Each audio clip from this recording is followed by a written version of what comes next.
Hey, this is Jared Dees from thereligionteacher.com, and you probably have seen incense used in Catholic masses, Catholic liturgies.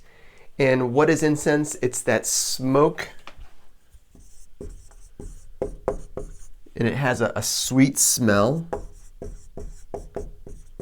Some people like it, some people don't.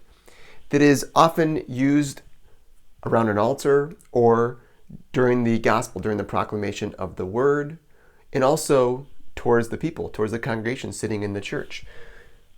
Incense, why is it used at Mass? Where does that idea come from? First of all, it's in both the Old and the New Testament. In the Old Testament, God says to Moses, use incense to burn on the altar, a sweet-smelling incense of smoke being lifted up. It was a sign of purification of the holy place, the meeting tent of the Lord, in which God would be present.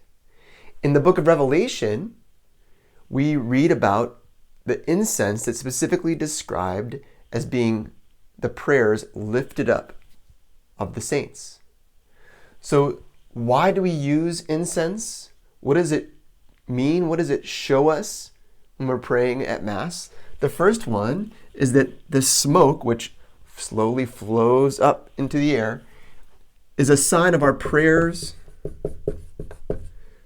lifting up to God. That smoke is flowing up to God. Our prayers at Mass are flowing up to the Lord. And that sweet smell, just like in the book of Exodus, that sweet smell is a sign of sanctification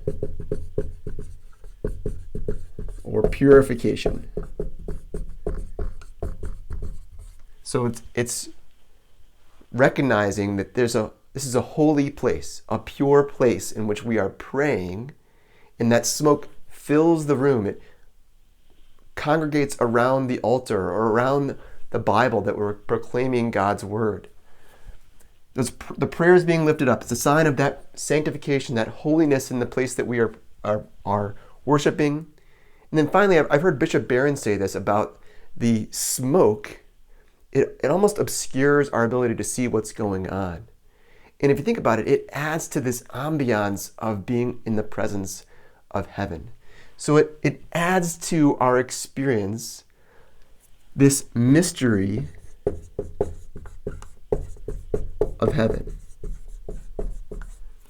of being in the presence of something greater than ourselves. And it's almost like we are stepping into heaven. And when we celebrate Mass, it really is a taste of or an experience of some part of heaven. And incense adds to that experience, using our senses of sight, our senses of smell, to be able to experience this holy prayer that we have. It's a sign of the prayers going up, it's a sign of sanctification, and it's a sign of being in the presence of God, just like we are almost a part of heaven. So incense, so much more than just a little practice to make an interesting experience for us. It really is showing us what's happening when we gather together in prayer at Mass. Go make disciples. God bless.